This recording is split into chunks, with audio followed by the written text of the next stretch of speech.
ingatanku, menggali di dalam ciptaku. Berkali-kali Bung Karno berkata bahwa tongkat komandonya tidak memiliki daya sakti atau daya lindui.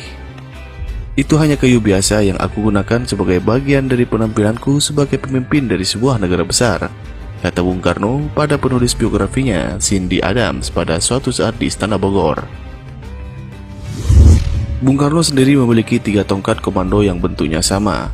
1 tongkat yang ia bawa ke luar negeri, 1 tongkat untuk berhadapan dengan para jenderalnya, dan 1 tongkat waktu ia berpidato. Namun kalau keadaan keburu-buru dia harus pergi, yang kerap ia bawa adalah tongkat sewaktu ia berpidato.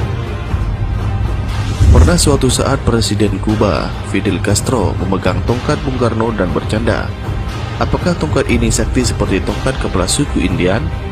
Bung Karno tertawa saja. Saat itu Castro meminta peci hitam Bung Karno dan Bung Karno pakai peci hitam punya Castro. "Pet ini saya pakai waktu saya serang Havana dan saya jatuhkan Batista," kata Castro mengenai pet hijaunya itu. Apakah tongkat Bung Karno itu memiliki kesaktian seperti keris Diponegoro atau Kiai Salak atau keris Aryo Penangsang Kiai Setan Kobar? Wallahu a'lam. Tapi Bung Karno sakti, itu sudah jelas. Peristiwa paling menggemparkan bagi publik Indonesia adalah saat Bung Karno ditembak dari jarak dekat pada saat sholat Idul Adha.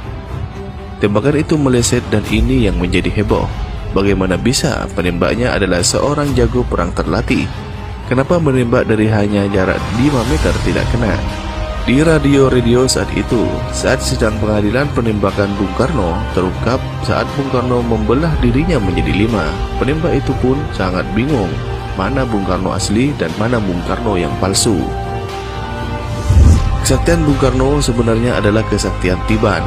Tiban adalah satu istilah Jawa bahwa kesaktian itu tidak dipelajari. Waktu lahir Soekarno bernama Kusno. Ia sakit keras, kemudian diganti nama Soekarno. Setelah sehat, datanglah kakek Soekarno, Harji Dik Romo, datang dari Tulungagung untuk berjumpa dengan Soekarno kecil saat itu. Sang kakek melihat ada sesuatu yang lain di anak ini. Kakek Soekarno sendiri adalah seorang yang sakti. Ia bisa menjilati bara api pada sebuah besi yang menyala. Rupanya di lidah Soekarno ada kemampuan lebih, yaitu mengobati orang. Soekarno dicoba untuk mengobati bagian yang sakit dengan menjilat. Kakek Soekarno tahu bahwa ini kesaktian, tapi harus diubah asal cucunya jangan hanya jadi dukun, tapi jadi seorang yang amat berguna untuk bangsanya. Harjo Dikromo adalah seorang pelarian dari Jawa Tengah yang menolak sistem tanam paksa, kultur stil Van de Bosch. Ia ke Tulungagung dan memulai usaha sebagai saudagar batik.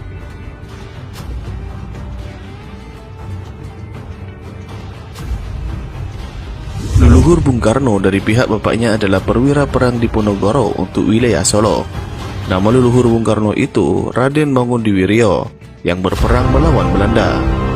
Mangundiwiryo adalah seorang kepercayaan Raden Mas Purwidikdoyo, salah seorang panglima Diponegoro yang membangun benteng-benteng perlawanan antara Boyolali sampai Merbabu. Setelah selesainya perang Diponegoro, Raden Mangundiwiryo diburu oleh intel Belanda dan ia menyamar jadi rakyat biasa di sekitar Purwodadi.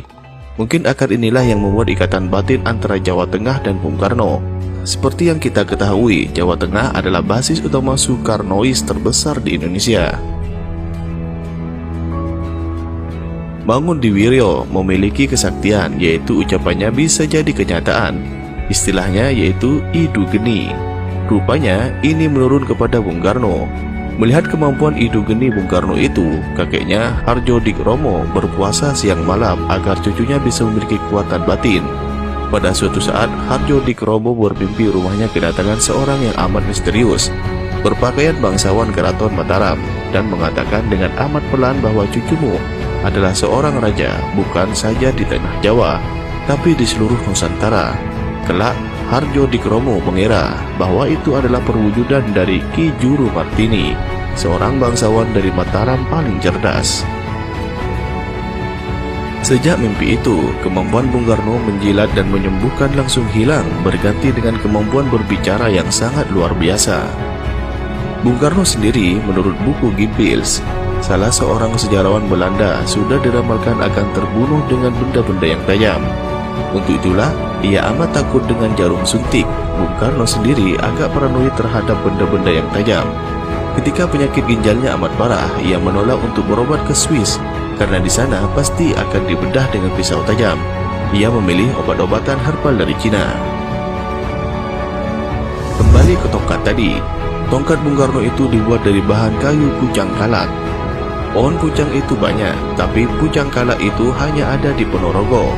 Pohon pucang. Tongkat komando Bung Karno sendiri dipakai sejak 1952. Setelah peristiwa 17 Oktober 1952, suatu malam Bung Karno didatangi oleh orang dengan membawa sebolok kayu pohon pucang kalak yang ia potong dengan tangannya. Balok itu diserahkan kepada Bung Karno untuk menghadapi para jenderal, kata orang itu. Lalu Bung Karno menyuruh salah seorang seniman Yogyakarta untuk membuat kayu itu menjadi tongkat komando. Sebagai tambahan dalam khazanah politik Indonesia, agemen atau pegangan itu soal biasa. Misalnya Jenderal Sumitro, tokoh utama dalam rivalitas dengan Ali Mortopo pada peristiwa Malari 1974. Sebelum meletusnya Malari, kedatangan seorang anak muda dengan pakaian dekil dan menyerahkan sebilah keris. Untuk menang, Pak, kata anak muda itu. Itulah secuil kisah tentang misteri kesaktian tongkat komando Bung Karno.